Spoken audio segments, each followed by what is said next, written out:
Today on our short devotional, we're talking about a real relationship with God. And our verse for today is 1 John chapter 1, verse 3, where we read this. Truly, our fellowship is with the Father and with his Son, Jesus Christ.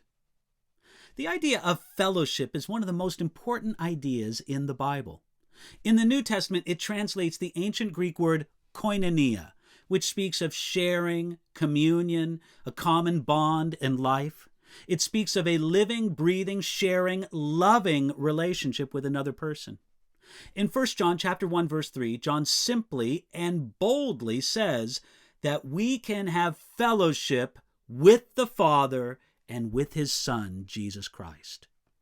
To say that someone can have this kind of relationship with God was probably shocking to many of John's original readers, and it should also amaze us.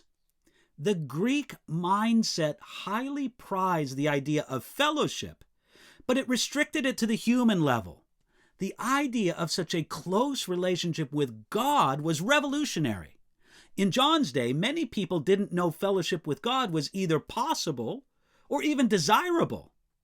Jesus started the same kind of revolution among the Jews when he invited men to address God as Father. That's in Matthew chapter 6, verse 9. We really can have a living, breathing connection with God the Father and with Jesus Christ. He can be not only our Savior, but also our friend, and actually our closest relationship. Now, to put it honestly, for many people, this is totally unappealing. Sometimes it's because they don't know who God is. And an invitation to a personal relationship with God is about as attractive to them as telling an 8th grader that they have a personal relationship with the assistant principal at their school. But when we know the greatness, the goodness, and the glory of God, we want to have a relationship with him. Others turn away from this kind of relationship with God because they feel so distant from him. They want a relationship with God, but they feel disqualified. But because Jesus did what he did on the cross, God made it possible for us to draw near to him.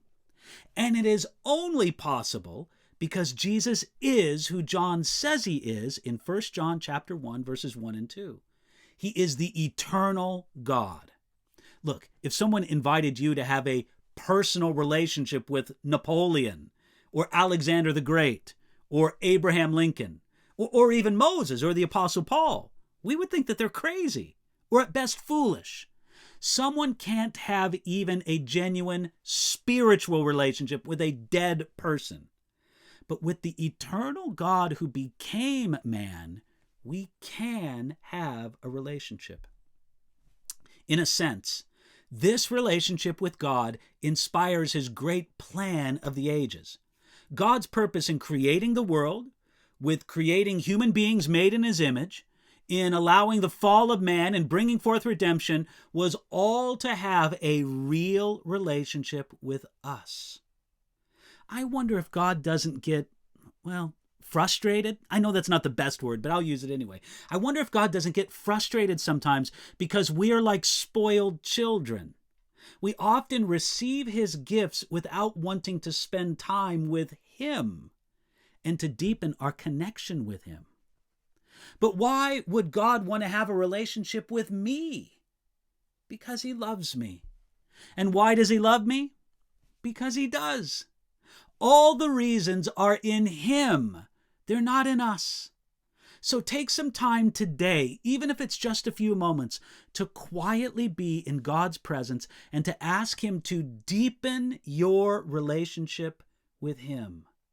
That will fulfill the reason he created you.